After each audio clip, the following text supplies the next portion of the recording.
Hey kiddos, we are going to read Goldilocks and the Three Bears.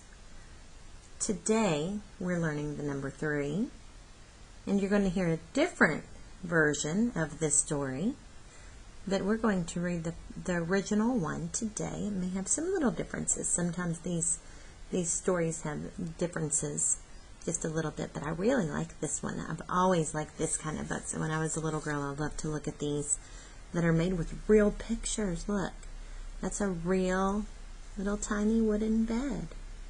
Isn't that cute? Goldilocks and the Three Bears.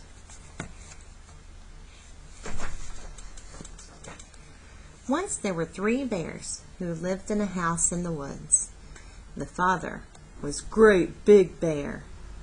The mother was Middle-Sized Bear. And the child was Teeny Tiny Bear. One day, while their porridge was left on the table to cool, the 3 bears went out for a walk.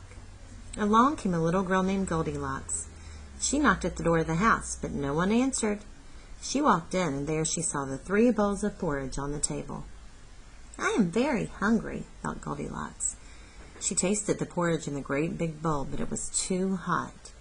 Then she tasted the porridge in the middle-sized bowl, but it was too cool. Then she tasted the porridge in the teeny tiny bowl, and it was just right. So she ate it all up. After that, Goldilocks went into another room where she saw 3 chairs. First she sat down in the great big chair, but it was too high. Then she sat down in the middle-sized chair, but it was too wide. When she looked at the teeny tiny chair, she said, "This is just right." But when Goldilocks sat down, she sat down so hard that the chair fell apart. After that, Goldilocks went into the bedroom, where she saw 3 beds. First she tried the great big bed, but it was too hard. Then she tried the middle-sized bed, but it was too soft.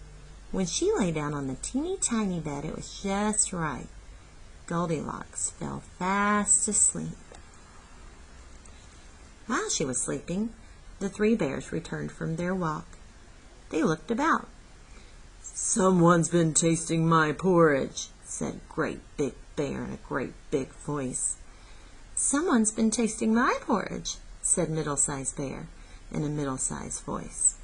"Someone has been tasting my porridge and has eaten it all up," said Teeny Tiny Bear in a teeny tiny voice, like he's even crying. Then the 3 bears went into the next room. "Someone's been sitting in my chair," said Great Big Bear in his great big voice. "Someone's been sitting in my chair," said Middle-Sized Bear in her middle-sized voice. "Someone has been sitting in my chair and it's all broken," said Teeny Tiny Bear in a teeny tiny voice. Then the 3 bears went into the bedroom. "Someone's been lying in my bed," said Great Big Bear in his great big voice. "Someone's been lying in my bed," said Middle-Sized Bear in her middle-sized voice. "Someone has been lying in my bed, and here she is," said Teeny Tiny Bear in a teeny tiny voice. The voices woke up Goldilocks. When she saw the 3 bears looking down at her, she quickly jumped out of bed and went out of a window, and luckily landed in a pile of soft leaves. Then she ran home as fast as her legs would carry her. I hope you like that story. Sometimes when we read the story, or when we use different voices, I might ask you all to use a Papa Bear voice, the Great Big Bear Papa Bear. Or I might say, can you use a Mama Bear voice? Or I might say, can you use a Baby Bear voice? When we're doing things like that. So I hope you enjoyed it.